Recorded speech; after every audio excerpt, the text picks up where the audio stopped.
setting new goals and habits for the new year, how planning to fail can set you up for success.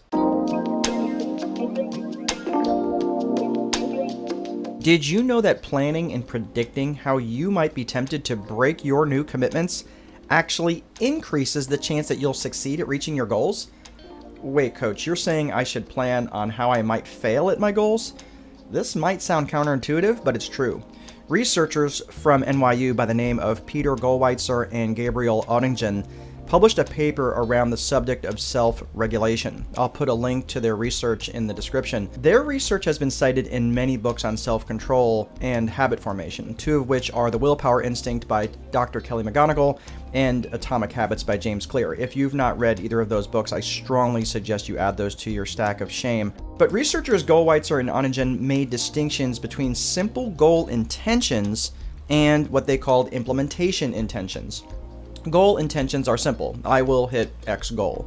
Whereas the implementation intention was a more planning-based, I will perform X response when I encounter Y situation. When you dig into the research a little further, using this statement, I will perform X activity at Y time at Z location, gives you the most amount of juice from the squeeze, especially when you're trying to put a new habit in place. The reason for that is because most triggers are actually created by time and or location. So the implementation statement, I will perform this activity at this time at this location, defines both time and location. So in essence, you're creating and thereby controlling a trigger for your new habit. The original question was, does predicting how and when we could fail actually help in achieving your goals? The research shows that it does. By mentally putting yourself into a frame of mind that could cause you to have a willpower lapse, you can create strategies up front to prepare for those situations. For example, let's say you have a goal to bring in 25 new clients next quarter, and the activity around that goal is to do more cold calling and direct outreach. Let's set up our implementation statement first. And remember, activity, time, location. So I will do 10 cold calls from 8:30 to 11:30 a.m. Monday through Friday at the office. So there's your implementation statement. Now stop and think. What could derail you from doing that activity? And think all of the things.